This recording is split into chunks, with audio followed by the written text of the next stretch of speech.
Hey, y'all. Hey, Spencer. Look, we're swapped Hello, around. everybody. Huh? We're swapped around again. Hold on. Yeah, but I know you do it on purpose. I don't. I think it's the way you put us back in here. It must be. I don't know. I don't know what I'm doing with this It don't stuff. matter. I fix it. Who we got? Do we have? Oh yeah, we got people in there. You look like you've been Patrick. having a rough day, Spencer. Man, I tell you what, it's been a long morning. Sometimes getting ready for the show like only takes 20, 30 minutes, and sometimes it's like days of me trying to download this stuff and everything. If people have videos and pictures and audio, it just takes forever to get it all edited and set up right and everything. And I did a horrible job this time.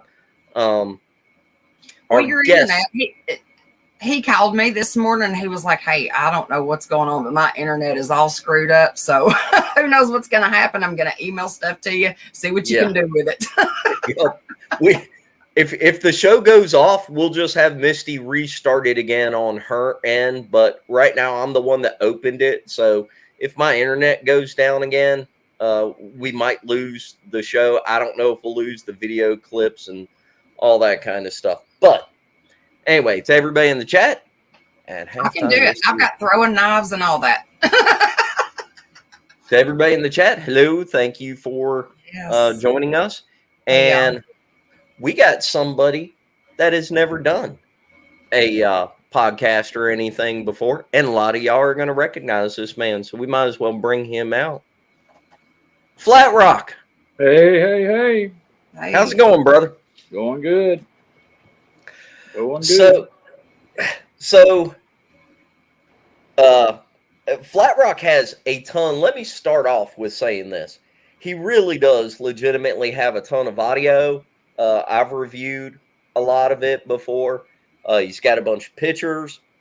A lot of the stuff really needs to be, in order to do it on StreamYard, it's just the easiest way to do it is to make it into an MP4 file.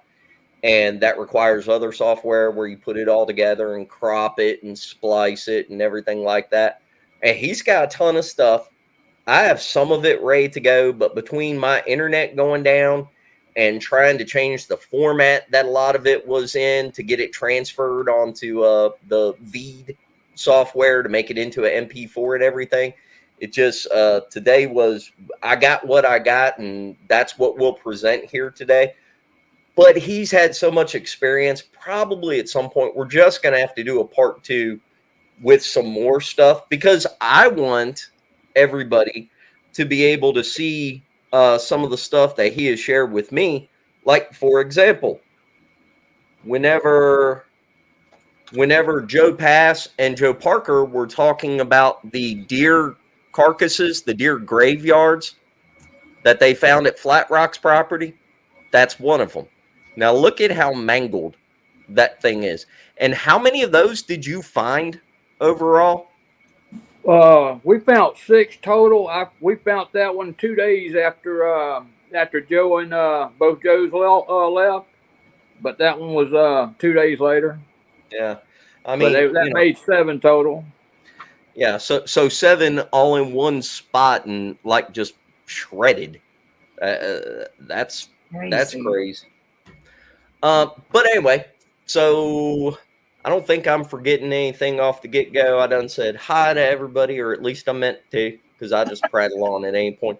So, Flatrock, for anybody that doesn't know who you are or whatnot, why don't we walk through like where you're at, where the property is, where you've had so much stuff happen, and how on earth did you get into this crazy field?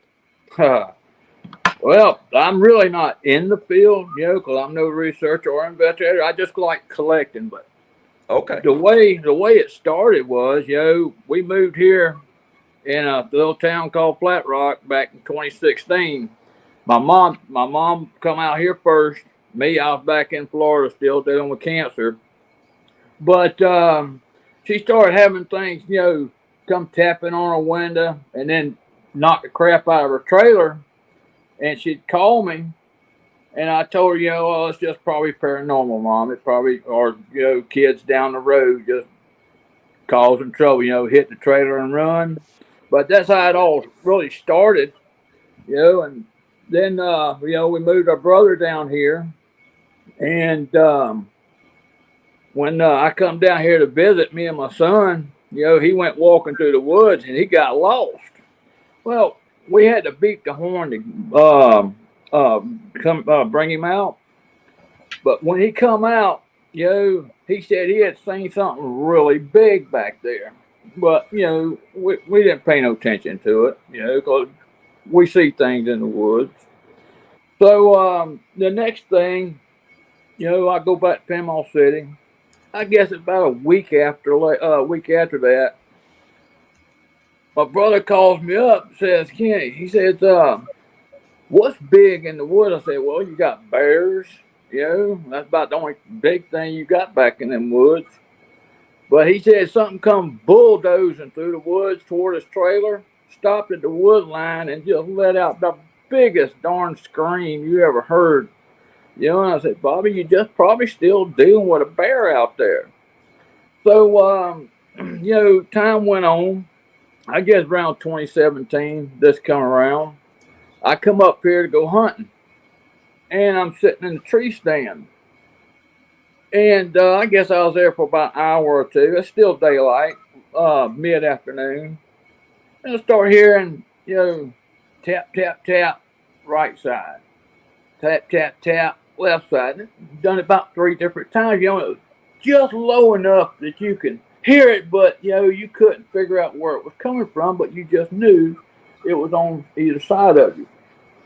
About, I guess, 3 or 4 minutes after that, you hear something big coming up the ridge. I mean, it's just stomping.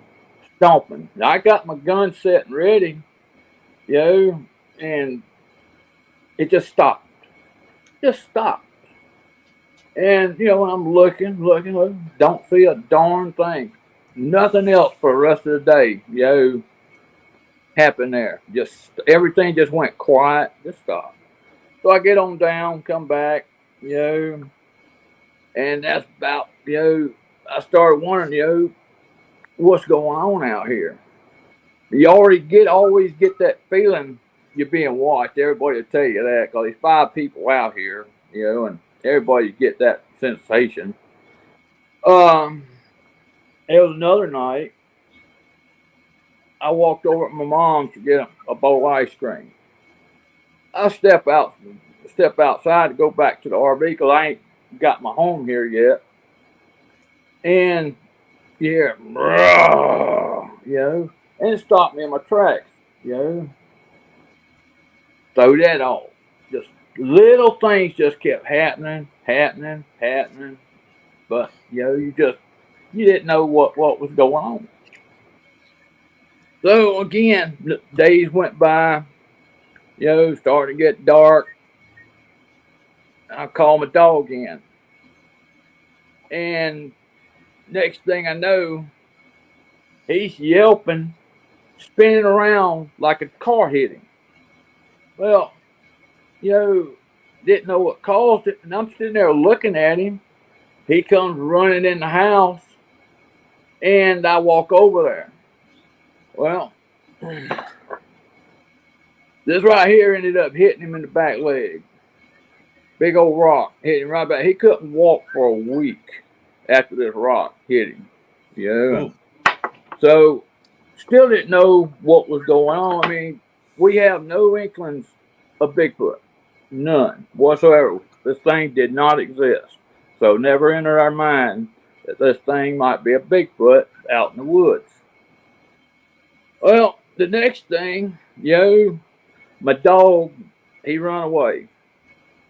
He was gone for about a week. I thought they killed him, to be honest with you. I thought he was dead. But that frame of mind come in afterwards, that I thought he was dead. I just thought he just run away. All right, let's see what happened after that. Well, let me ask you a question. While you're talking about it, that rock that you just picked up there, if you guys weren't thinking boogers, if boogers were not on your mind at all, how did you what made you think that something hit him with that rock? And then what else did you think? Did you think neighborhood kids threw a rock at him, or? I thought neighborhood kids. Yeah, he's a man that lives about half a mile, 3/4 mile through the woods right here, and he had kids. You know, sometimes you'd find, also we got hunters. I mean, the leash is just right there, about 20 feet out my front door, Right. and that's a hunt leash all the way around us. And you'd figure hunters out there as well. That also come to mind. Sure. All right. Well, after dealing with the dog getting hit by a rock and everything, what happened next? And then you said your dog ran away. And dog ran away. Anyway, I assume he came back. Yeah, he came back in about a week. Time went on again. Got my house here. And I'd drive from up front back here. And I started noticing, my dog would just drop down to the floorboard. Just drop. Wouldn't stick his head up. He just dropped. Didn't notice nothing of it, but it just kept happening. Just little things. Right. July 4th come around. 2019, July 4th. We'd sit out there cooking, having a good old time. And we all finished, come home. Mr. Bob, he called me up saying he seen somebody walk through the yard. And so we got our guns out. Cause we're back in the woods. There shouldn't be nobody coming through our yard. So we got our guns out. We went looking for him. Never found nobody. So we met back up on the back porch, and we started hearing some rustling back in the woods. And and I said, Bob, did you hear that? And about time I said that, you can hear some more rustling. So we come down the porch and walked over toward it. And you still hear that little bit of rustling, like somebody's just moving around. Then, we say, hey, we know you're in there. Come on out. We're not going to hurt you. Just get out of here. No words. Hey, dude, you need to come on out. Still no words. Said, all right, you don't want to come out? You walk through those woods, which is a long ways back out toward the road. Don't come back through here, because if you do, and then Bob popped off a bullet up in there. Well, that night, something come out of the woods, got up on the back porch. We was all gone to bed by this time. Come up on the back porch, raising all kind of hell. Ripping stuff up. You can hear just bam, bam, bam, bam, bam, like, something I ain't never heard before. Just making a damn mess, just screaming, whatever, Shit. Anyway. I bet that had to rattle you, didn't it? It rattled us. Yeah, it really did. Because, we didn't know what the hell was going on. We didn't know if this was people. I mean, that was our first thought. That was a bunch of wild hillbillies coming out here, doing this. But, again, we'd never had a thought that Bigfoot. Right. Just never, ever have that damn thought. So,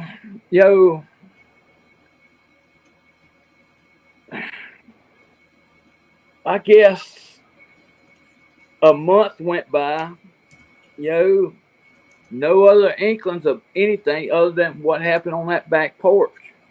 We went off with all his guns at that time. I bought me a rifle. Already had pistols. So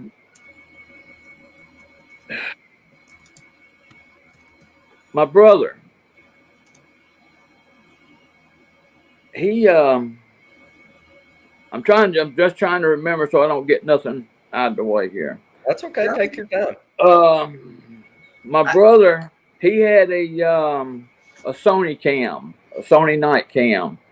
You know, it was an old one. And we just go around taking pictures, you know, of everywhere. Me, I'd put out recorders, you know, different places every night, see what we can find where, you know, where I'm thinking is people coming in. You know, another reason I thought it was people on a video, on a record, you know, you could actually hear something laugh and make a word die, you know, and that's why I thought this was people just making rackets and all that stuff. But anyway, time went on. My brother, you know, he had a bulldog. Me, I had my lab. And that morning come around and they went and done their little thing out in the woods. Well, both of them didn't come back. You know, we waited 30, 40 minutes, never come back. We'd call them, no word. You know, they just wouldn't come back. So we went looking for them. You know, shouting out their name. Well, we go down this little access road back into the woods and onto the lease, and we're yelling our dog's name. And when we round this corner, we see Boo. He sticks his head up out of some high grass and then just drops back down. He would not come out of that high grass. So by the time we reached him, he jumped up, got to our side, would not leave our side till we got back home. My brother's dog, you know, we still ain't found him. You know, once we got Boo back home, we went looking. This dog never, ever left the house. Never. Other than just going out in the woods, doing his business. So we looked, I guess we looked for 2 hours back there in them woods. We just never could find him. So, you know, and still to this day, he's never been seen again. There's no way he got out to the road, you know, somebody to pick him up. It's just too far back out there for them dogs. So we figured, you know, he's dead. But again, we're still not thinking Bigfoots. Well, that day, I come over here, I guess, you know, a week, maybe week and a half after that incident, I started unpacking my boxes over here. Since I got electricity to my house now, you know, I can start getting everything done. So I unpacked half the day. I come in the living room here, sit down. You know, I ain't got my curtains or nothing up. And it's starting to get pretty dark outside. And I see this light between my mom's house and my house.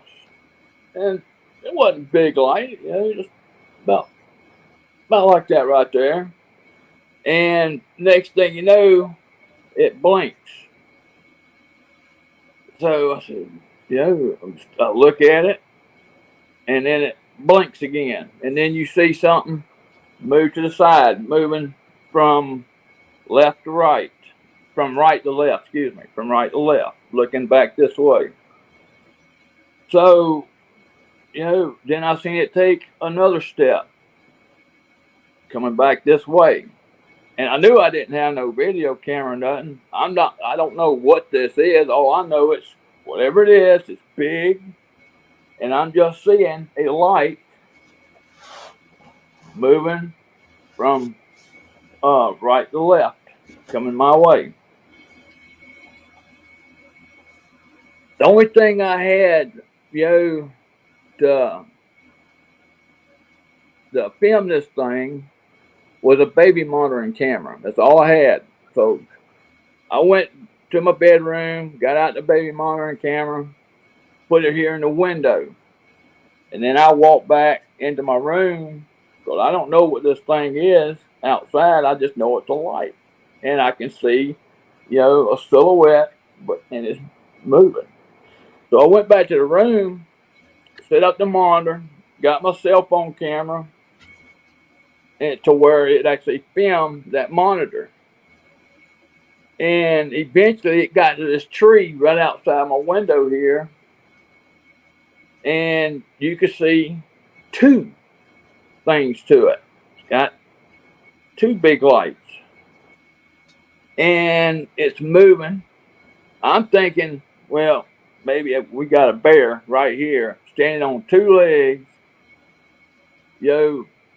scooting side to side, coming through the yard. Real weird, but still no Bigfoot in mine. Finally, it goes around this tree, and you can see me bump the camera twice, and that thing sees the camera move, and it starts moving backwards and down. And I still couldn't tell what it was, though. Is this the part you're talking about right now? Is this the one video that we have? Yeah. Mm-hmm. Do you care if we go ahead and play this so people can? Yeah, go ahead. I think it's this one. That's it.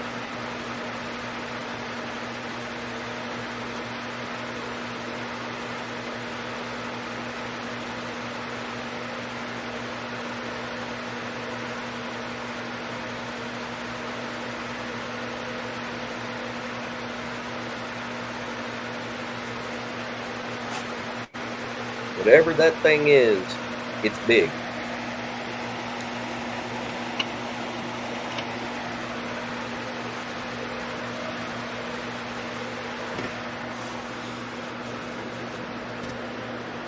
Where'd it go?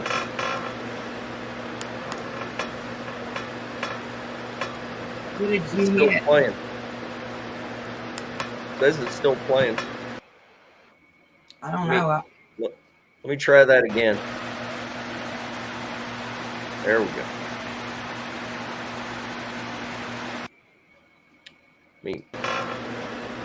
There. Maybe your internet keeping it out. I don't know.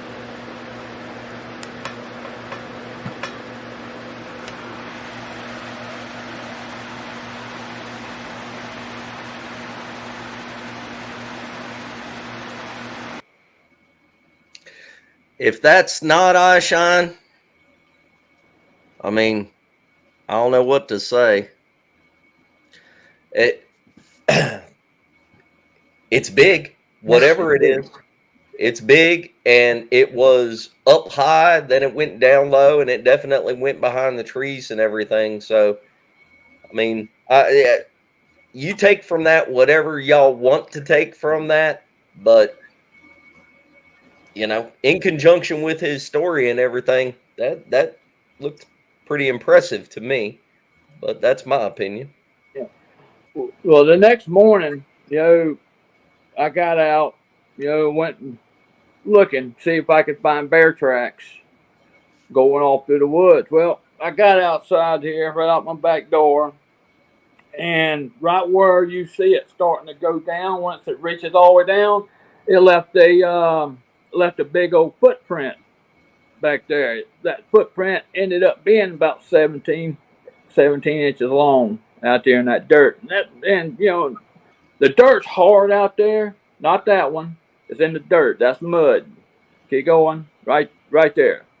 You see the footprint there. Hold on. Let me do that again.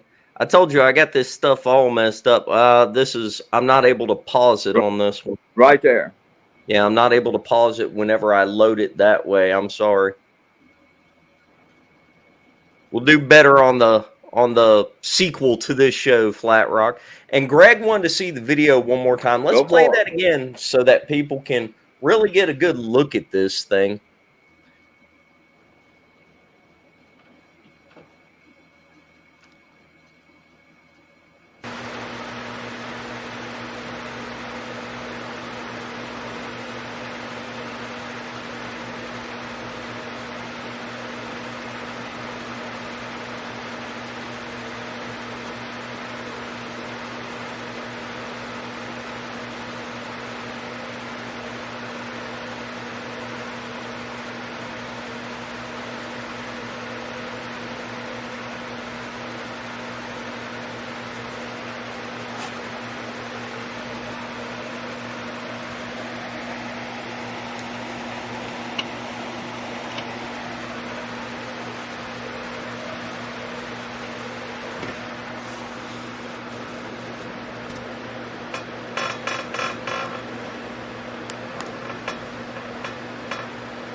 Huh.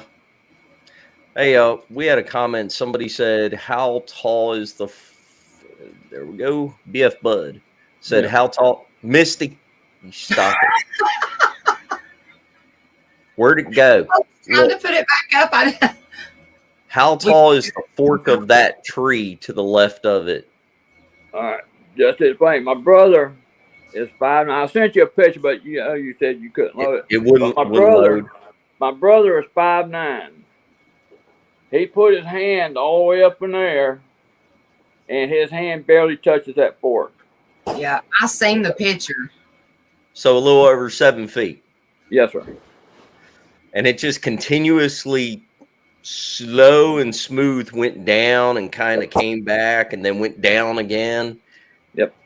That's, man, that's creepy right there. I don't care what anybody says. You don't have to believe it's Eyeshine if you don't want to. You don't have to believe it's Bigfoot if you don't want to. It looks like Eyeshine to me, and that looks freaky the way that it moves like that. Yeah. So after you saw this thing, while you were recording that, whenever you were done recording it, did you in your head, you were like, hey, that's got to be a big bear? That's what I thought. Yep. So what was the thing that kicked you into going, okay, it's not the neighbor's kids and it's not a bear and it's not homeless people? You know, what made you start leaning towards boogers? Well, not long after that, we're sitting eating dinner over at my mom's house, and we start hearing some screaming going on. And this, you could tell this ain't people out here screaming. So we come out, we're looking out the looking outside with flashlight. By then though, I done bought me a camera, a video camera, and placed it, at the window pointing toward that tree and toward my mom's. And like while we're flashing the flashlights around, we're not seeing nothing. So the next morning, I come and got the video camera and going through it. Didn't see nothing, but there was some sound to it. And you hear this thing screaming. And the thing we didn't hear while we was over there, that thing was literally beating on my home. Just beating my home, That and a combination, a few mornings after the beating of the house, I go outside, I talked to my mom inside, went outside to smoke a cigarette on her back porch, and I can hear Bob and Bob up front working on the cook shack. And, while I'm smoking, I just happened to glance to about 10 o'clock, and I see this something solid black standing above the bushes. And I'm looking, Ain't never seen nothing like this before. And then all of a sudden, it's just slowly turning my way. And I'm not, my brain's not working at this point.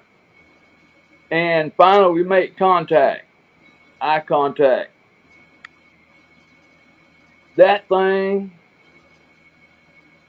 was so massive, I dropped my head, looking straight toward the ground, and all I could think was, oh shit. There's nothing in between me and whatever this big damn thing is, no more than 50 feet away from me.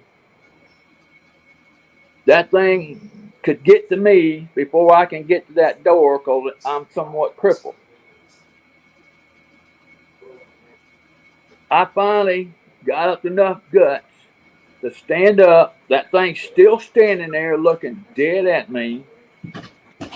I walk to the door, head down, go in, yelled at my mom and my brother, get over here. We look out the window, that thing is gone. From everything I was ever heard of this Bigfoot thing, there it was. That's what made me, and all the things that happened earlier in the months made me realize, yeah, this is a Bigfoot. That's what made me realize. So you had a full-on visual. Full on visual. 50, 60 feet away from you. Yep. All right, hold on, because everybody's going to want me to ask you to describe it. So we're going to go over that. But number one, we had a question up here. Greg the Hunter asked if you knew what color eye shine. The one video with the eyes that we were just looking at, were you able to tell what color eye shine it was? Amber. And let me also say, people, that red eye shine is not necessarily a 100%. That's not like how you critique, oh, it must be a Bigfoot because it has red eye shine. The different lights, you know, if you're talking about xenons or halogen or LEDs, different lights and the angle that they hit it at can alter the shade that you see for the eye shine. Could you smell it? Did it smell musky? No. I ain't never smelt one. Never smelt one. So, all right, hold on. You got to describe this thing for everybody, because a lot of us have not had a 50-foot away plain-ass encounter where you can see one. Walk through what it looked like, buddy. All right. The bushes came up about halfway, so I'm looking at him from probably belly up. Hi, Scott. He was full of hair. His chest was full. His arms solid. I mean, he's solid black. So arms hairy. You had the conical head, which was massive, a massive head, wide shoulders, and he was just watching that whatever It was watching Bob and Bob banging on the cook shack, building it, putting the roof on it. And that's what it was actually doing when I seen it. It was just watching Bob and Bob up over there working. And then, it turned toward me. And, when I got in the house, told Mom and Bobby to get over. Bobby's my brother. There's 3 Bobbies out here, so you got to forgive me on that one. Got out to the window. It was gone. Now, did you get a good look at the face? Be honest with you, no, because I dropped my head.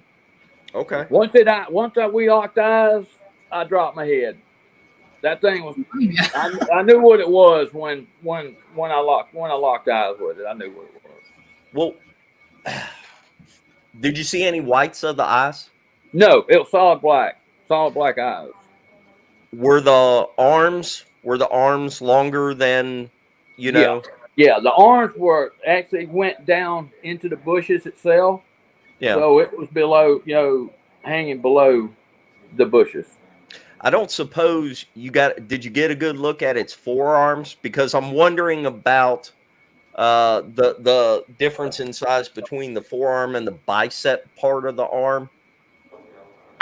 No, I mean, cause I want to keep it straight here. No, because being solid black, and his arm just hanging straight down, it looked part of his body. Be honest with you. So it just all kind of blended together. Exactly, just blended together. Okay, how tall do you think it was? Ooh, I'd say 9-10 foot. To be honest with you, and that's straight out fact. Holy cow, Flatrock! That thing was big. So 9-10 foot tall? What, 4 foot wide across the shoulders? At least.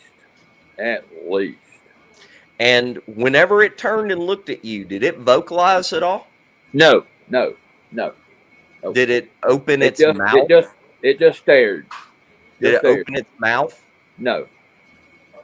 I mean, because once it made eye contact, my head went down.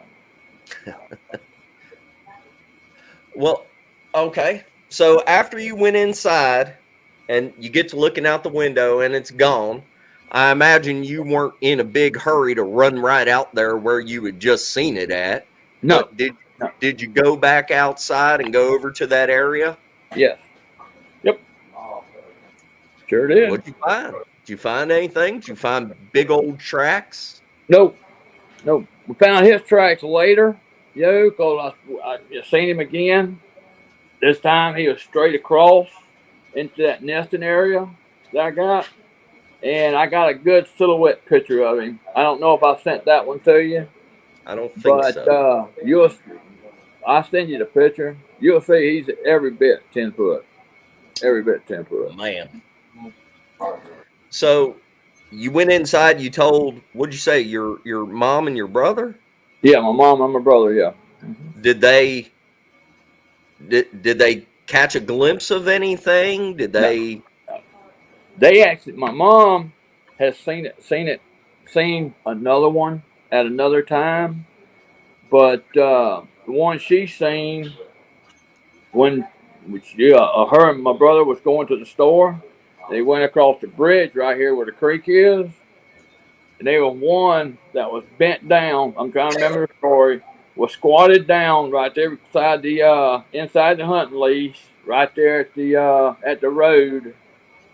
And you could tell. They said you could tell what it was. So they pulled forward, and then back up. And I believe they said it was gone at that point. Bobby, that one y'all seen over at the lease, when y'all pulled up and back up, was it still there or was it gone? It was moving off when we back up. It was moving off when y'all back up? Okay. Did he see it move? Was it on 2 feet? Did y'all see it? Was both on 2 feet? Yeah. Standing up looking over the bushes. Standing up looking over the bushes once it crossed the road? I walked right into one. I know that. I told that story. Yeah, he said it was moving through the bushes once they back up. Yeah, one went by my door a couple weeks ago. I watched it run by. Okay. I don't know what he's saying, but if it's anything important, fill us in. A couple of weeks ago, he had his door open at nighttime because we only expect them to come around certain times of the year. And he said he seen something black shoot across his door. Peered in, but as it was going by the door. So like at his door? At his door? Yeah, say his door's right here. Shot across right here. Hey, Boo, come here. I'm going to let him tell you. Yeah, please do. Tell him what happened. Oh, I let my dog out to use the bathroom. Yeah. And I left my door wide open. And I was fixing to start walking out the door to go get her. And I saw something little run all four, run and shoot right by my door. And I knew what it was because that looked kind of like Kenny's dog, but it was too wide. And I like to keep my britches. Okay. All right. On all fours. Later to go get my dog, but it was already gone. I looked out the door when it passed. It done shot by and was gone quick. Did you smell anything? No. Nope. Some of them you can smell, some of them you can't. I just ain't never smelled one. So you think that they can do it selectively, sir? No. I walked right into one before, and you couldn't smell it when I was within 2 foot of it. He was the one who got lost in the woods that night and walked right into that one. I've heard that, but so you're the guy. You actually walked into one. Yes. How'd that make you feel? All warm and tingly inside? No, I ain't never been so scared in my life. I took off running.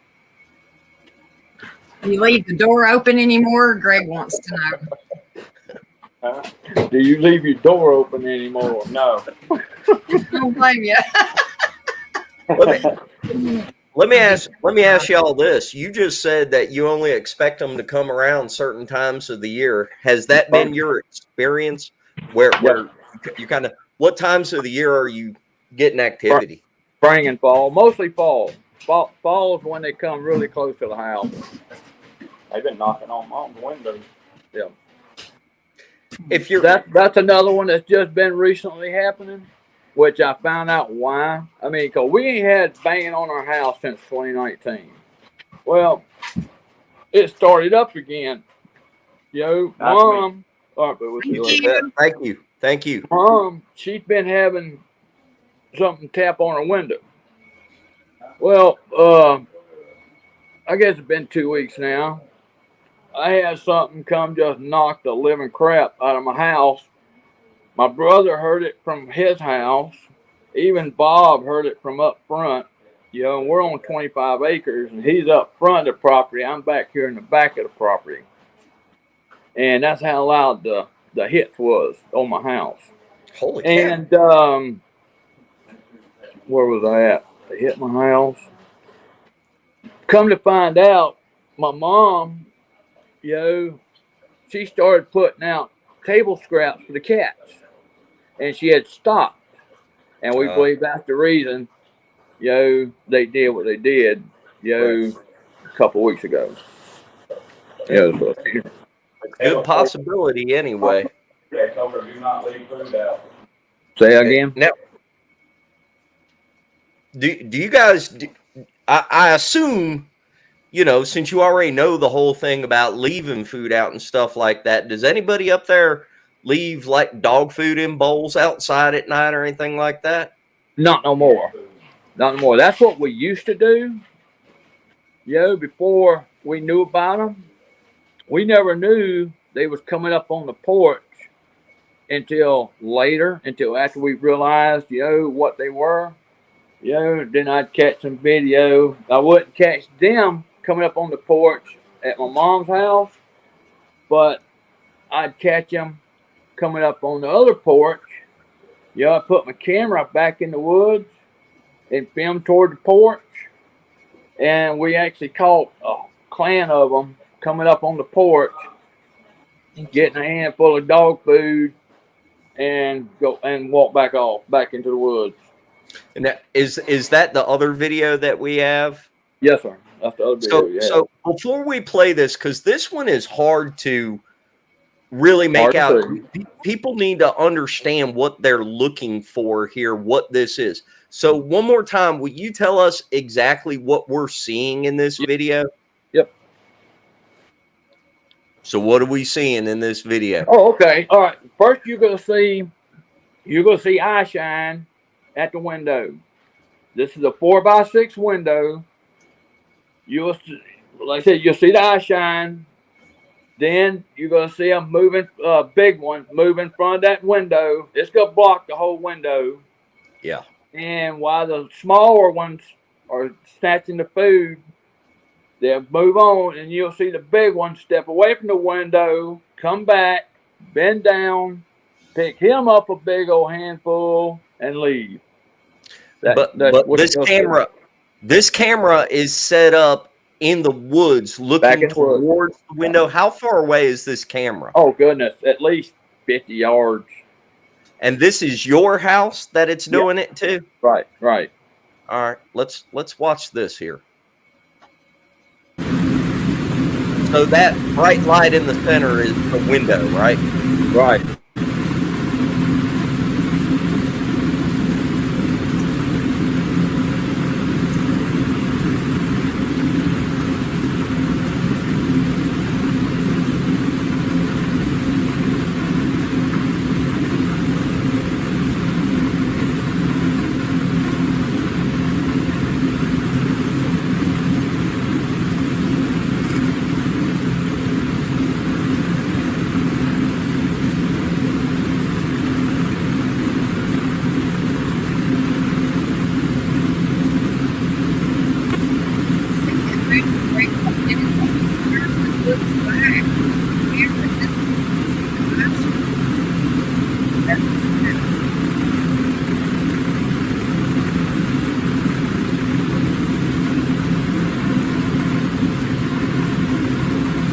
whatever that is right there is so big it just blocked out the whole window.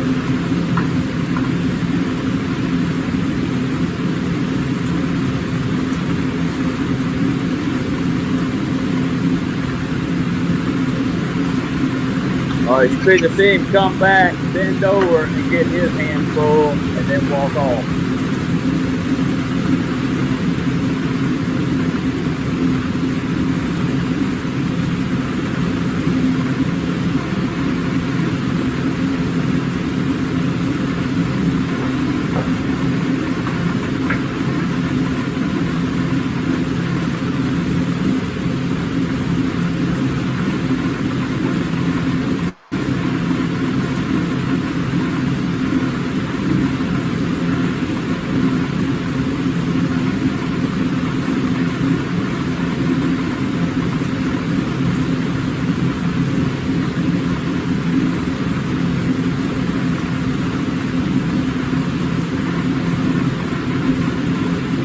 That's where he walked off.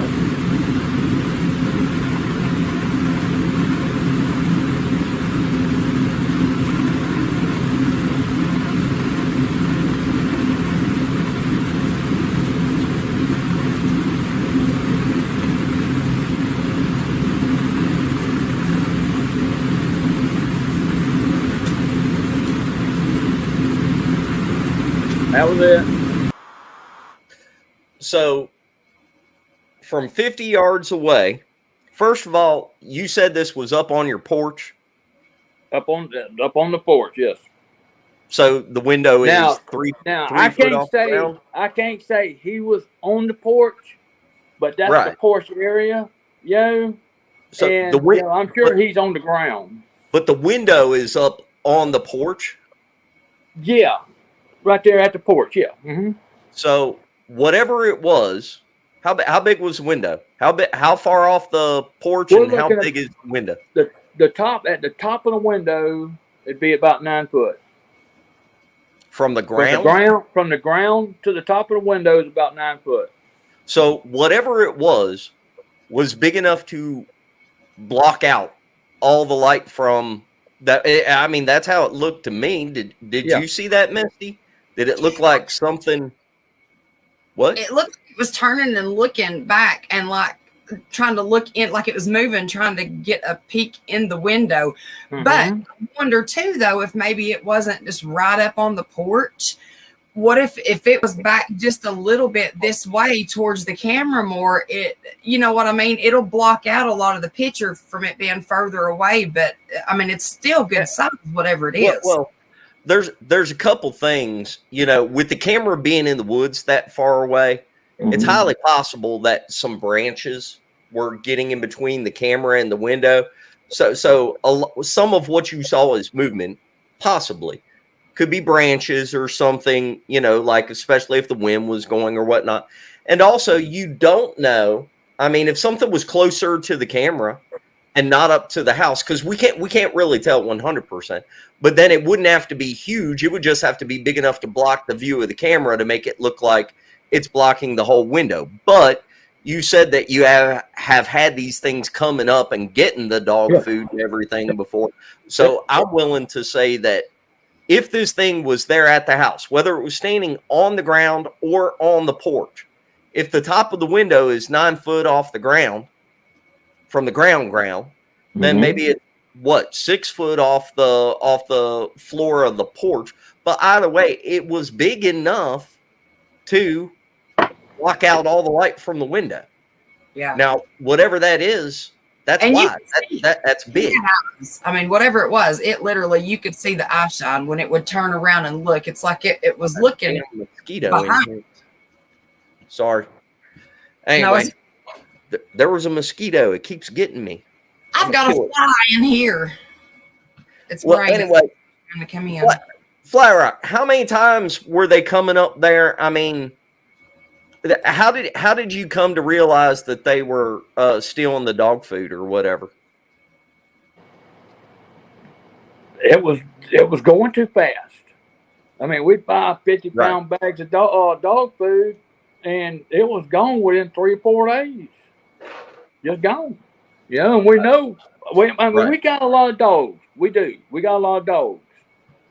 But a 50-pound bag of dog food for my mom's little bitty dogs, my dog, my brother's dog, he feeds his dog something else. So this is just between my dog and my mother's dogs.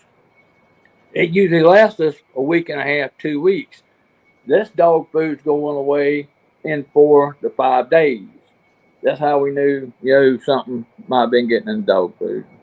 Right.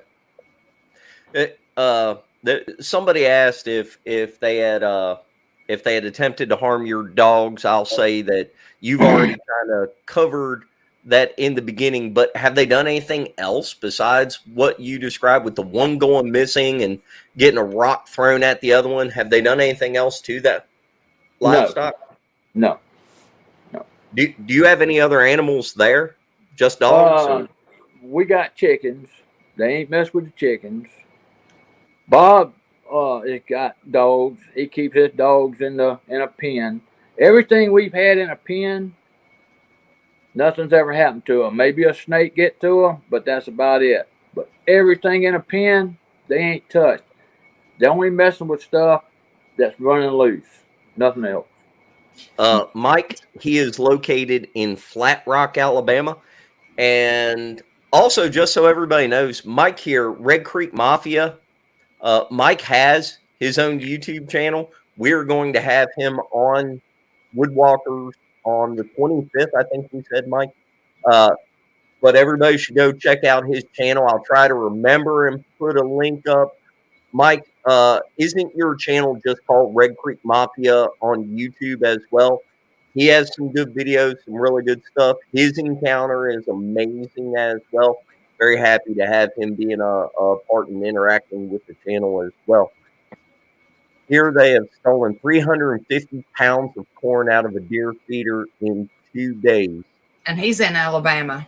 Well, and that's why we just had Mark Green and Greg back on, because I mean they're ate up with them there. I'm telling you, Alabama is a loaded spot. It really is. Greg, 350 pounds. Was that whenever you were putting it out over at the hunting lease where your most of your interaction happened? What brand of dog food was it, Flatrock? I don't even remember what brand. We done changed. I started feeding my dog roll food, same as the other, so we don't leave dog food out no more. But it was just the regular brand, Gravy Train, whatever that other stuff is. Purina Dog Chow, any kind of type we could get our hands on, that's what we'd get them. Whatever they eat. Have you planted a garden since you've been there? Have you noticed anything missing from a garden? No. Have any neighbors around there? I'm assuming somebody. Yeah. What have neighbors had to say? The man that lives up there at 31 and 63, he actually watched that one walk out my yard and walk across the street into the next block of woods over there. And I mean, everybody around here knows about him. Majority of the people, I'd say at least 3 people that I already know that this happened to. Like this woman, she moved a trailer in across the street there, a little ways away from my property. Lived there for a week. She ain't been back since. Oh, really? There's another person, the next person that lives close to us, she just passed here recently. But some people that live on the other side of her, at the end of that dirt road, they rented their house out. They'd get people there for about a month, 2 weeks, they're gone. They just can't keep their house rented. They just come there and they'll never come back. You got this hunting camp that's straight across from us here. They come in every hunting season, put out corn, do their shooting, but they're from out of town, and I mean they've heard all the stories, but they told us they hear things, but they ain't seen one yet. But the one thing that does keep happening across the street, now right, this the night they knocked real hard on my house. Earlier that day, a cop come over. He was looking for the house the alarm was going off on. And, so that guy's alarm was going off, and that was the same night that something banged on my house, and I think my brother said something love tapped on his house, later that night as well. I ain't 100% sure on that, but that's what happened that day, from alarm across the street, my house getting knocked the hell out of, and my brother saying he got love tapped, which love tap, is still a little hard, but just not as hard as they did my house. And I also sent you a recording of them out here screaming and banging on my house as well. And I guess you play that later. I don't have it pulled up. That's the audio is a whole separate thing I have to do. Yeah, the audio. Yeah. We're going to have to get you back on for a part 2 so we can actually go over a lot more of your evidence. And that's my bad. I couldn't get a lot of the stuff ready in time to have it on here. Didn't know I was going to have so much problems this morning. Greg wanted to know if you've ever heard them talk, especially to each other. I do got recordings of them talking, but I don't know if they're actually talking to each other. But I know they're talking toward my window, right at my back window. And, but I just don't know if they're talking to each other. But I do have recordings of them talking. Do you, talk about the creek incident. Before you do, hold on one sec, Ken.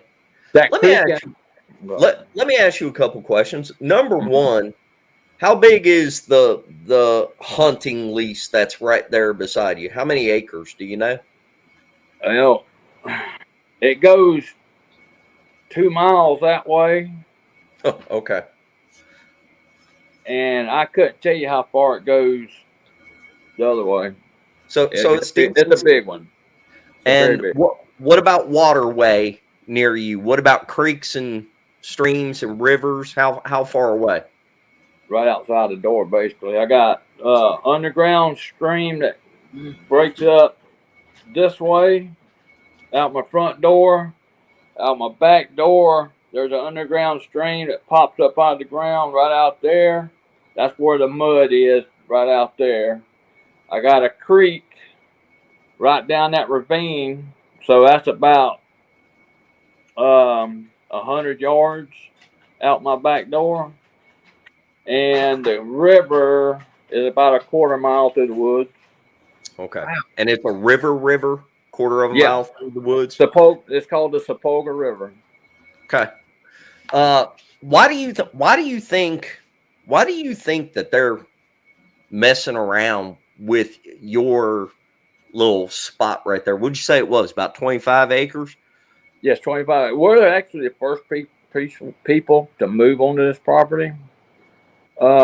It used to be a hunting lease as well, part of a private area to hunt. And this place is loaded with deer. I mean, it is loaded with deer. Turkey, rabbit, squirrel, about any wildlife you want to hunt, it's here. Hogs, but hogs is further toward the river though. Right. Have you noticed the wildlife kind of dwindling a little bit though? Not really, cause there's a lot of wildlife here. I mean, now, whenever you said that you believe you're having activity at specific time intervals, seasonal, correct.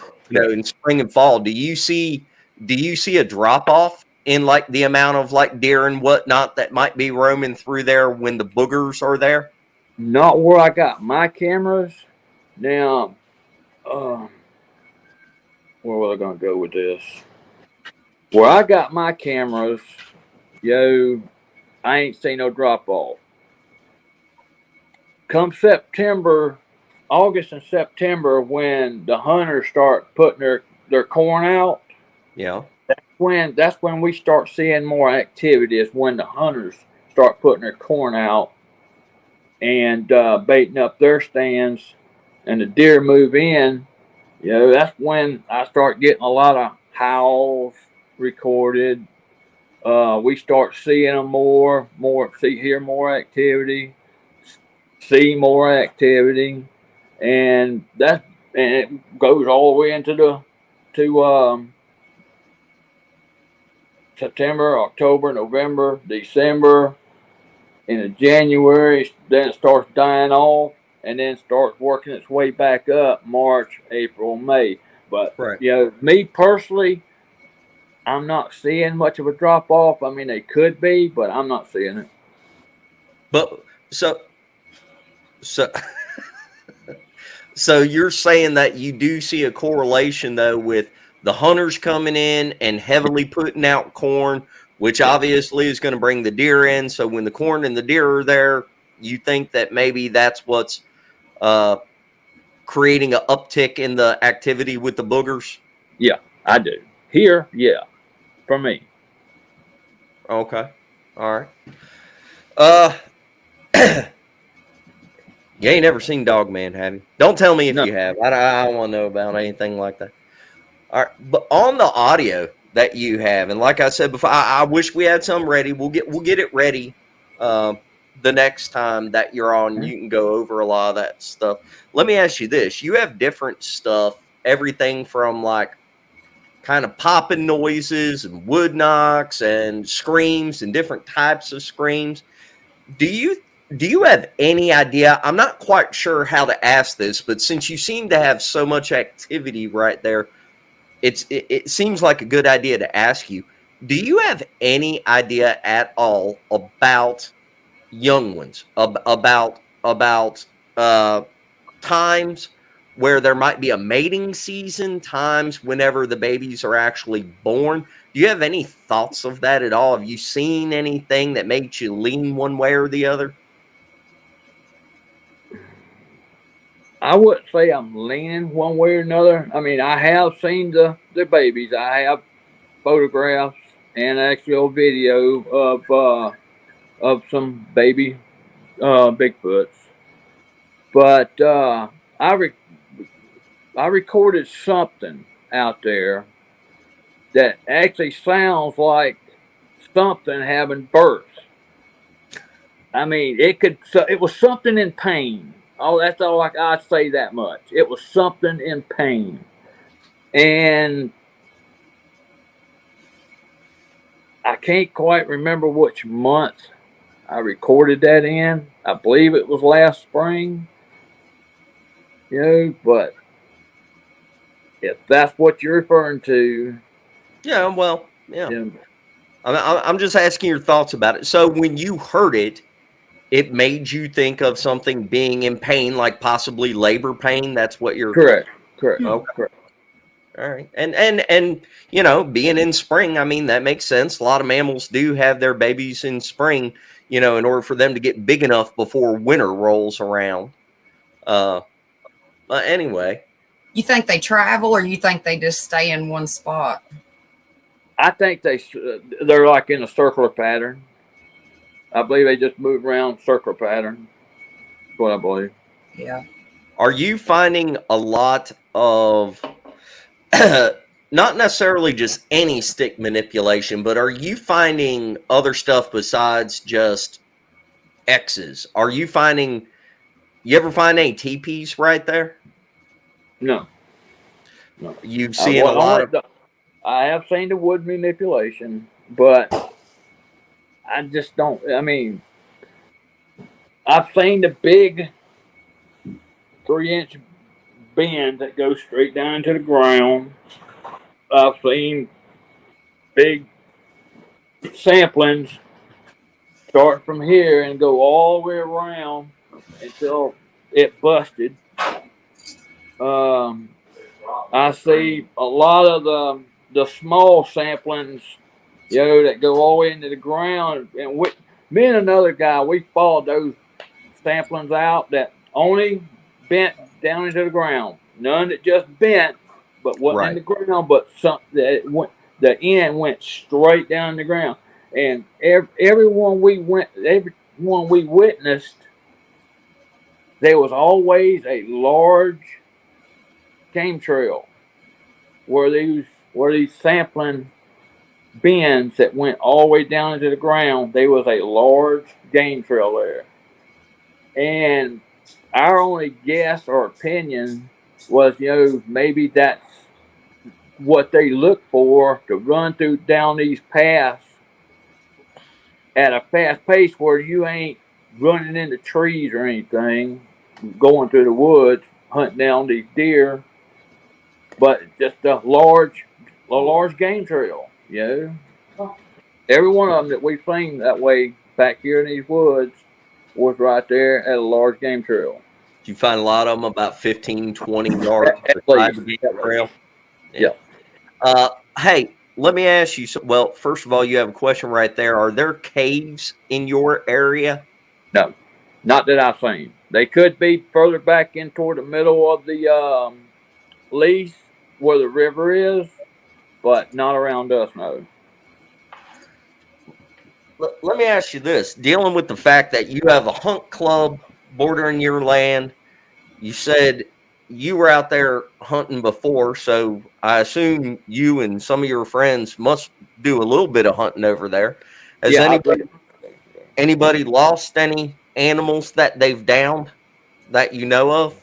I can't say they lost deer, but what I can say, and before I moved here, I'd always come up here to go hunt. And the first year I hunted, I killed 5 good bucks out here. 5 good bucks. What I can say is all the heads the next day were gone. All the gut piles were gone. I pushed that off on coyotes, but the last head was a nice mounter head. And I wasn't going to bring it in the house, but I hooked the horns into the fence, into a chain link fence. No way a dog was gonna pull that head out of that fence. Next morning, gone, just gone. And that's the experience we had with that. What about well, you got another question. Any idea of the estimated size range that they travel in? You have any thoughts on that? I've been seeing the two families I've seen had 5 to 6 in each one. I captured 2 families, 5 in one family, and they were 6 in another family. In the same spot? No, one was right here. They were at different times, but one family I captured was right there, and the other family was right there in that nesting area, but it was on different years. You keep referring to a nesting area. I know you've told me something about that. I don't think I've ever seen any pictures or anything. Well, it's that picture. Well, okay.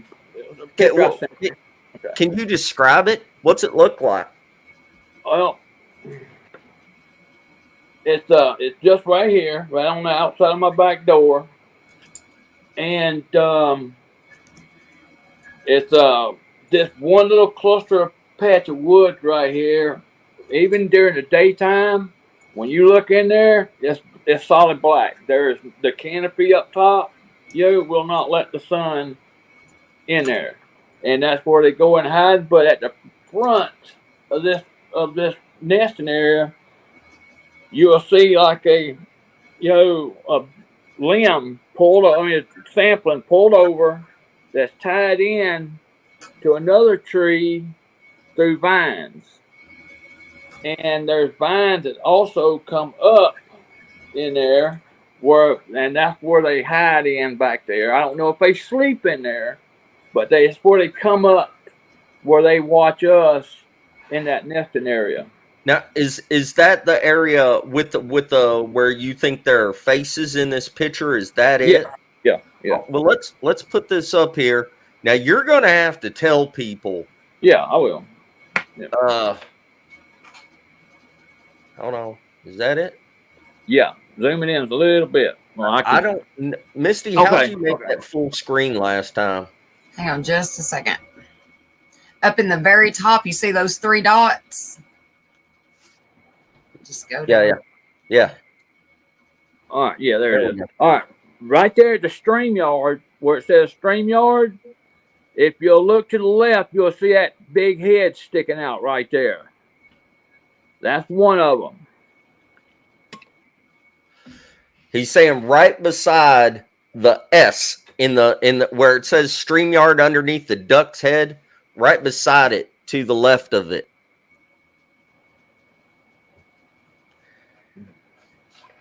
And then you said that there was another face in here somewhere. Yeah, he's right. He's between the bent over tree and the sampling that's tied into. If you look dead in the center of that one, you'll see a space sticking out right there. It's right below the leaves. That first set of leaves coming down below them vines going across. I mean, I can see what you're talking about. Again, like I told you earlier, I think people could look at this and say that's pareidolia, but it's up. What, Misty? I can see the one to the right that he's talking about pretty good. But I can see it. I can see what he's talking about. At least I think I'm looking at what he's talking about. I can see it, and I'll admit it does kind of looks like the Incredible Hulk. But, again, just to be cautious, I think Flatrock agrees that, he's not saying here is 1000% definitive proof of a Bigfoot's face. He's saying that's a picture that he took. He thinks that's a booger right there, but we will let everybody make up their own mind. If that is a booger, that's a big old boy. Right. Now one, go ahead. No, go ahead, man. All right. That one that you see sticking his head out right there at the S, that's 9 foot where he's at. That's a big boy. Yes, sir. And he has more. He has more than this. I just I messed up and couldn't get a lot of the stuff ready, but he has so much stuff we got to do a part 2 anyway. Fred, that very reason makes me glad. Videos, you'll just have to send me the stuff because I can't check the emails. So Spencer has to call his cell phone that part. Sometimes just sending the stuff takes a long time because it's big files to send video clips and everything. Greg said, "I'm betting Flatrock is like I am. I go in the woods after daylight and I'm out before dark." Correct. Hey, one more thing before we started looking at the picture and everything. With the deer carcasses that y'all found, and that's a whole story that weekend in and of itself. And what we might do is maybe if it's okay with you, maybe I'll get like Cowboy on here with you or like Joe Parker and Pat on here with you or whatnot. That way we can hear it from all angles or anybody else that you want to get on. But that's like a whole thing right there. Sure. But with the deer remains, have you seen any with the typical like supposedly broken back legs with the neck snapped? Yes. That's right. Yes, I have. How many? 7 total that we seen over there by the creek, and I've seen 2 more since. What was it? The neck snap and the legs broke, or the legs was broke? The front legs we don't look at, because they're just just meat hanging on, keeps them together. But the back leg, the back leg, was broke, and the neck was broke. Hold on one second, Sharon. What are you saying? What do you say? If you use file mail, you can send large files. I don't know what file mail is, but I will look into that. Thank you. Thank you for bringing that up, Sharon. What'd she say? Hold on. Let's deal with all the people commenting all at one time. I'm just picking y'all. Thank you for commenting. That whole clump of fallen branches and vines on the trees going on looks exactly like the woods across from my house And all down the road inside the woods, you can see all that chaos of branches. Okay. Do you have boogers at your house too, Leanne? If so, email me. We'll talk. Your people and my people. We'll get together. I have people. I got Missy. I just send her out to do whatever.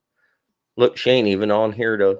I could say whatever I want about her right now, and she ain't even on here to say anything. Any feral hogs in the area? You said you had them close to the river? Down to the river, yes, sir. Flatrock has some awesome evidence. Yeah, he does. Now, I will say this. I've invited more researchers here than I have seen hogs down the river. I'll put it that way. Greg House, let's talk to you about that sometime. Greg, did you see BF Bud? Said he'd love to talk to you about that sometime. Anyway, so before we're at an hour and a half now, but we'll keep going as long as you want to. But before we move on, what's the weirdest, creepiest, scariest thing you've experienced so far dealing with boogers? Oh, goodness gracious. The scariest I've ever been was when we made eye contact. Because that's the first time I ever visualized one in the daytime. You know, that was the scariest. Now, the weirdest, and I know this is going to sound strange to a lot of people, but this shit happened. I'm over here at the house. I hear my mom scream my name. I get over there. My mom's in a different county, but yet that was my mom's voice I heard. Since then, somebody has called, my name out toward my mom. My brother's had his name called out. All three of us have had our names called out by a family member, yet that family member was not on property. Another time, my mom, she's outside by the porch. She just reminded me of this today, that she has actually had something, out there in these woods, just say, good morning, and nothing else. We've been growled at least 3 times. My mom twice, made that 4 times, and me twice. Because once in ice cream, one outside when I howled out my door, because there was one screaming up front, howled out my door, 10 seconds later, something growls at me right out here in the wood line, and so I shut the door and walked back in the house. I never did that again. But that's about the weirdest. Most of somebody calling out our names, that was the weird. Greg House is an ass. Stop listening to him, people in the chat. So the calling out the names, do you think it was paranormal? Do you think it was boogers? I want to say it was paranormal because I'm not going to sit there and say a booger called my damn name out. Sorry. Well, I've heard a recording and I've looked at it on a spectrograph, and whatever says Deb B to Debbie Jones that she has recorded, it falls in the vocal range of a booger. Take it for what you want. Have you heard anything like call the dogs or anything? No, but they whistled. I set out my recorder one night just before I got a camera, and I was listening back on the recorder, and you'll hear this whoop. Wait for about 5 seconds, then you'll hear a whistle, and then you'll hear my dog go start barking toward it. I believe it was trying to locate my dog before they come up closer to the house, but they either could have been searching for dog food, to come up, or they was hunting my dog. 1 of the 2. Is that have you only heard that the one time? No. My dog, he continually, sniffs them out there. before when my dog walks out on the porch, his nose goes straight up. He will not walk. You know, I built me a ramp now, but he will not go down to the bottom of that ramp till that whole front is sniffed out. And if he does smell something, you know, he'll go up to the railing of the porch and start barking at it. Now, if we're out there at the fire pit, when he hears something coming up, he'll run toward that wood line in a protection mode, and he'll just cut loose barking non-stop until he feels that they backed out, and then he'll walk back over to the fire pit and just sit and watch. Yeah, just sit and watch the wood lines. But he does that every time we're out there at that fire pit. That's the only thing he does is guard. You know, but he won't walk out the door until he smells the wood lines out here. Well, let me ask you a question. You was talking about all the underground water and stuff that you've got, and all the little rivers and creeks, and then you said you thought you had some paranormal activity and stuff going on too. Do you think all the little like aquifers and the moving water and stuff like that contributes to people having these experiences with Sasquatch or even the paranormal? Because I mean, a lot of people, you know, tie his was a lab, Greg. I would say paranormally, yes.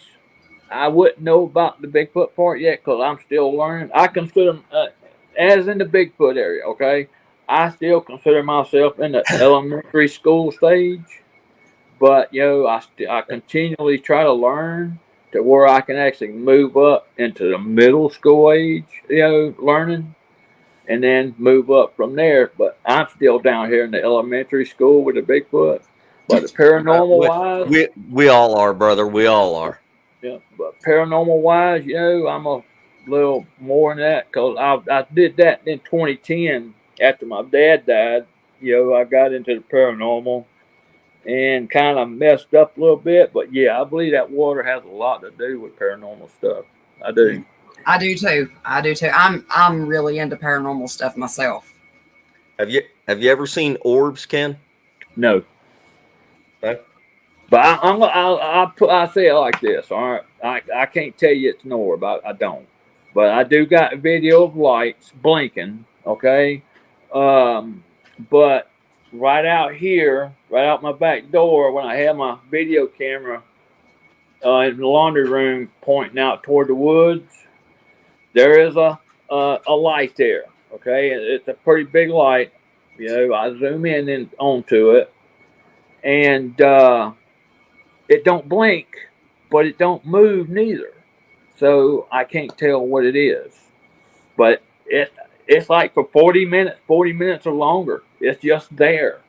You know, you could tell it's a light because everything around it's just dark. I mean, you tell it's the woods, but it's just there. You don't blink, and it don't move. You know, so I don't know. Yeah, I don't know if what you're talking about, the blinking lights, I don't know if that's the same thing that I'm talking about that I just saw at Mark Green's. But what we saw was white flashing lights. Now, this was probably, I don't know, I reckon close to 100 yards away. But quite a few of us saw it, and we saw it moving around on like this hillside across the lake there at Mark Green's property. Mm-hmm. I've never seen that before, but it caught my attention. It was definitely odd.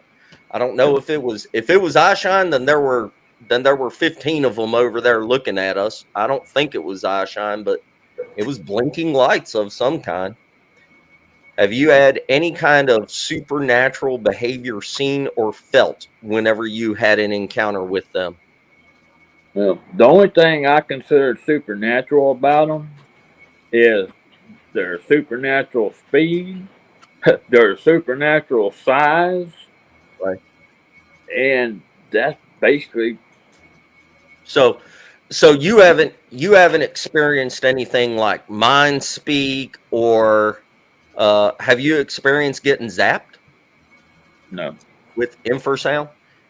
Nothing like that. No, So not that I know of. Now, I'm just started hearing about infrasound about a year and a half ago.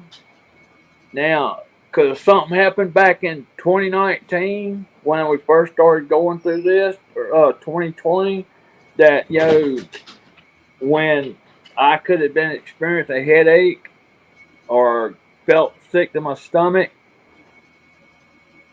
could it have been from, something I ate earlier? I don't know. I just didn't know about ultrasound or, infrasound until I heard about it when I started YouTubing. Right. Okay. But I can't say I have since I've learned the word infrasound. Could I have before? Yeah, maybe. But not since I know what infrasound is now. I haven't, no. Do you have any game cameras out around the property? I got game cameras, yes. Have you ever caught anything on them? Yes. I got two different types of game cameras, okay? I got one with infrared, and I got another one, the older models that ain't got infrared. Right. The older model one I got, I put on the back side of my mom's house because we knew, they were coming around her house right there. And I put that one that didn't have infrared right there on the back side of her trailer. Well, we did catch something looking in her window. What it looks like is real weird, but there is examples of Bigfoots with manes or loss of hair. And whatever this is, I can't say it's a Bigfoot, but I can tell it ain't a human neither. Okay. But, it's there. That's all I can say. Something's there. Looking in her window. Greg said, how long have you lived there before you had Encounter start? But you were starting to have weird stuff go off whenever your other family lived there before you moved there, right? Correct. And you said that you guys were the first ones to be on this property. Yep. And that property used to be part of a hunting lease? It was a private hunt lease for these people who own this property, yes. So do you think maybe, they liked that hunting lease land, then you moved in there and developed it and everything, and, then they just stayed there and decided to start messing with you after you moved in there? That's possible. I mean, the activity really ramped up when we started clearing this back here in the back. Right. That's when it really ramped up for a couple months, and then it tapered off. But like I said, every spring and fall, it seems like it just ramps right back up. Now this spring, this one we're in now, or just past, activity was really, really low. Lowest activity we've had since we've been out here. I've been out here. I'll say that. Did y'all or did you like work on the land too? Do any digging and landscaping and stuff, or did you just? I used a bobcat push over trees. Well, when you done that, when you were, can you guys hear me? Okay. Yeah. Unfortunately. Shut up, Spencer. When you done that, did you have any paranormal stuff start kicking off? Like when you started digging around and clearing stuff? I didn't notice. Didn't notice anything. I didn't. All I was focused on was, getting everything cleared out so I could get me a home put out here. Yeah. Did you have any? Yes, two. One on property. One's just right back there in the wood line. They're small, but they're here. Even the people who own the land told us, where they were. But one's right over there on the other side of nesting blinds area, and the other one's right here off on the leash, right back there between here and the creek. And you're fairly certain that they are actually Native American mounds? Yeah, well, this is Native American territory, right? Where I'm, but you definitely think that they're burial mounds? Yeah, small ones though. He says straight up, they're small, but they're yeah. But either way, I mean, that's a big thing. Who asked that, Kevin? Who asked that? Whoever asked that, and he meant Rusty. Good call, Rusty. That's something I should have asked, and dang it, I keep hitting the wrong thing. Rusty, thank you for posting that question very much. That's a tell right there, folks. Anyway, what else you got? You want to talk about anything else specifically, or oh, hold on, Patrick Noble, you calm down. The creek incident, please tell about the creek incident so Patrick will stop blowing me up in chat. Calm it down, Patrick. Now, I need to know which creek incident he talking about. If it's the one on my Facebook page, that ain't me. That is Jonathan Odom. Jonathan Odom? Is it at the hunting? Is that the hunting? No, that's over in Mark Green's area. Yeah. Jonathan Odom's, a lot of his videos were from there. I don't know if they're still up on his channel. I think the one he's talking about is called The Charge. He got Jonathan Odom. Went through the woods at nighttime by himself and run into a couple Bigfoot. Did he make a video about that? Oh yeah, it's called The Charge. Oh, okay. I don't think I've seen that one yet, but I have a hard time keeping up with all this stuff. Y'all, for everybody in chat, for everybody on YouTube that ends up seeing this video, just so you know, there are people like Ken. Don't you have a YouTube channel? I used to. Is it still up and running with your older stuff on it? But people like, for example, the guy that we're going to have on, Michael Bluler, Red Creek Mafia. Not only did that guy have a heck of an encounter, but he's got quite a few videos. He started making a channel and everything. But there are people out there that, don't just tell stories about the Bigfoot, but actually do like the interviews and everything. And a lot of these people, like Jonathan Odom's channel, which I've never met Mr. Odom personally. I know who he is. I know a lot of the people that have met him and everything. But his channel, if you want to see an example of a channel where the guy just constantly goes out filming and documenting and going to areas where he's had reports of activity and stuff like that, there are a lot of people out there in this field, however you want to call it, that just get overlooked and have a lot of information. Eric Tipton. Nobody checks out Eric Tipton's channel. He's got a bunch of good stuff on there. And before anybody asks, I'll have to find links and put them up. I know Eric's channel is called Appalachian Bigfoot Explorer. Jonathan Odom's channel, I cannot remember the name. Alabama Paranormal and Bigfoot. That's what it is. Yep. Thank you. You got a Facebook page though? Yes. Yes.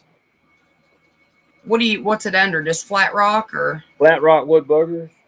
Yep. And I highly suggest everybody go over there and take a look, because he's got a ton of stuff on his Facebook page too. He puts up quite a bit of stuff. We always come across arrowheads when disking food plots. All I'm telling you is there seems to be a correlation between the areas where indigenous people lived for a long period of time, especially if they're burial mounds. You have to talk to some of the people that have a whole lot more experience in that, like Kumbo. Kumbo he'll constantly reference burial mounds, in certain areas that he goes to, and he thinks there's some kind of connection there. I believe he does. Anyway. So Flatrock, anything else before we just cap this one and do a part 2? Because we could go another 4 hours, but yeah, No, I'm good, buddy. I got a birthday party to get to. My mom's birthday is today. She turned 80. So Oh, happy birthday! I'm gonna get over there and celebrate her 80th for her. Okay. All right. Well, thank you very much for coming on. Greatly appreciate it. And you and I'll get in touch, and we'll get you back on here at some point. Thank you. All right. Thank you so much. Thank y'all for listening. Sorry I was so dang nervous. Oh, no, you did great. You did great. We do this every week, and I freak out every time we have to get on here, so don't feel bad. Anybody, remember everybody that we like to support and everything. Mark Green's channel, Mark and Larry with Beast and all that kind of stuff. Go check out Red Creek Mafia. Chris Reinhardt with Discover Sasquatch. Misty hates him, but everybody else likes him.